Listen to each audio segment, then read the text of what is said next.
السلام عليكم ورحمة الله تعالى وبركاته. متابعينا الأفاضل، مرحبا بكم اليوم بقناة سليماني إيمو إكسبير، وكنشكر جميع المتفاعلين ديال القناة، وكذلك كنرحبوا بجميع المشاركين الجدد داخل وخارج أرض الوطن.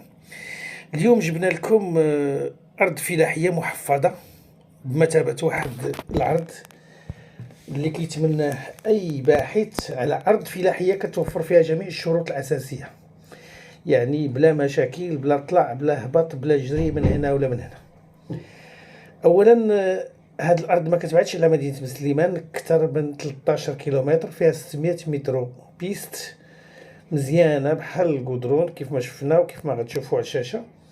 وكذلك كتميز بانها مسيجه بالكامل، وفيها البير، وفيها هاد المحل التقني اللي كتشوفوا.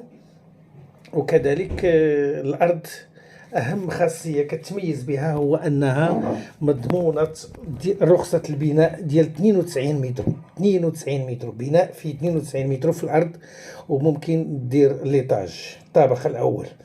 ارض فلاحيه كما كتشوفوا، ذات تربه خصبه في منطقه امنه، منطقه قريبه بسليمان، منطقه معزوجه على السكان، منطقه موصول لها الماء والكهرباء ديال الدوله. يعني أرض فلاحية مربعة مسيجة ناضية بزاف، وهذا هو اللي كيبحث عليه أي واحد كيتمنى تكون عنده أرض صغيرة وكتوفر فيها هاد الشروط هادي.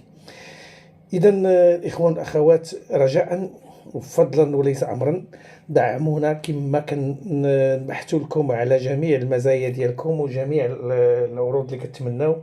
واي واحد عنده ارض فلاحيه او فيلا او فيرما، خصوصا بسليمان والنواحي ديالها، فاحنا موجودين، تواصلوا معنا وغادي نقوموا باللازم، لان اي ارض كما كان النوع ديالها مبنيه ولا ما مبنياش على الشياع، تيتر ولا ماشي تيتر، راها عندها الشاري ديالها. وكذلك اللي كيبحث على شي عرض معين وما تصادفش اننا نتلاقاو معاه او يشوف القناه ديالنا، فماذا به يدخل عندنا الخاص او يدخل التعليق ويقول لنا علاش كيبحث، وحنا دائما رهن اشارتكم. اخواني، هذا العرض هذا راه عنده واحد الثمن ديال السوق، ما نقولش لكم ثمن رخيص بزاف، ولكن في المتناول. الثمن هذا هو البير، هو هذا البير ديال الصنداره، فيه الماء مزيان وحلو. والثمن ديال هذه الارض الاخوان راه ما كيتجاوز 60 مليون، قابله للتفاوض في حدود المعقول. تحياتي للجميع، والى فيديو قادم بحول الله.